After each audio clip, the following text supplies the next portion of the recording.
Okay, maasyong adlaw sa inyong tanan. Magandang araw sa inyong lahat. Mura jud hinay ka atong views inga ni dita mga istorya. Oy kalangan jud siguro na jud tingog na ko kanunay para level up po ning atong views kay nagpertiga jud hinaza hinay pag jud taos tortols. Og karon di adyo ko tinanom ni nanay na kalibre balanghoy or kasaba ni siya di ako diri ana ako na ni Zangi harvest kay 4 months na jud inyo pangidaron sa kalibutan. Mura great jud harvest na ni. Onja nakaunahon na ami nga perting inita sa among kalibutan din hi bisag na ami sa kabukiran maoning diretso ta salog oy ligo ta dito sa falls na duol diri sa amua tumpag falls ni siya nakabalik-balik jud ni sige ngari. Onja kay gutom na mga jud kay paniudto man among tirada ingani daonahon ning among sinugbang baboy dinhi butangan na lang asin ug paminta. And then i-massage mo lang siya dyan. Ayan, pwede na yan. Sus, Ginoo ko marose pag uling perteng gamadya. Murag 3 hours gyud ni lutoon ni sinugbang baboy na mo diri as kagamay sa among baga. Onja kining Pinoy hilig jud multitasking kay gusto jud madali nin tanan. Onja samtang nagsugba mig baboy ani kagis-kagis ta diri sa tong kalibre balanghoy ni si Zan. Kini among pagligo-ligo outing diri as among kagawasan sa kalibuhi is dili na jud may magdag mga dungaganan diha og mga kahoy kay nay daghang panggatong diha manguha ra jud ta diha sa palibot sa mga bato na gamiton jud mga bato diha aba. Onja kay multitasking malagi ning Pinoy ta tulo ka sugang ang iandar na ay nagsugba na ay nagdungag og balanghoy plus na pay nagperito og saging nagperito og isda.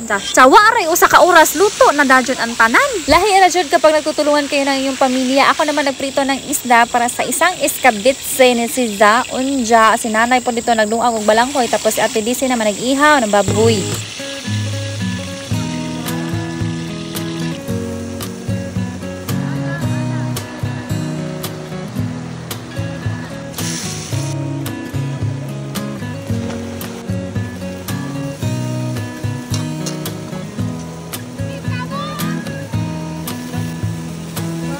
Habang kami naman ay sobrang busy dito kakaluto ay mga bata naman sobrang ingay ng mga tilihan nila dahil busy sila kakatalon, sobrang enjoy lang talaga sila pagsiswimming at mamaya-maya yan, gutom na yan. Okay lang din naman kasi sobrang bilis nga nila maluto yung mga niluto namin dahil luto na rin iyong inihaw na baboy tapos ito rin naman, ayan, hinain na agad. Mabilis lang talaga ito maluto at wag lang siya overcook dahil tatawa ako sa boses ko sa brownies. Nabaitanihan nyo, char.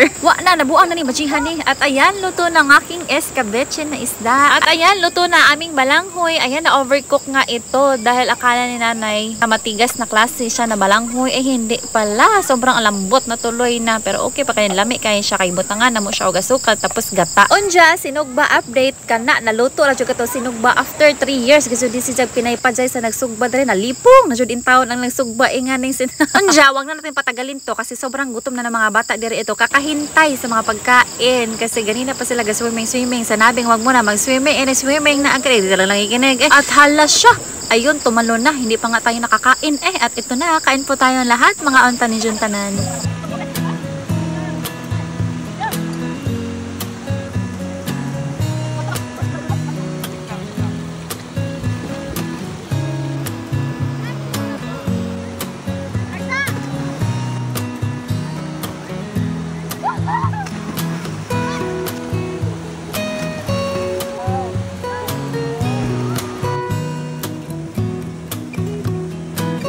At marami pong salamat sa lahat ng mga nanonood. This is Miss Angel World. Amting mo kanunay. Ingat po kayo palagi.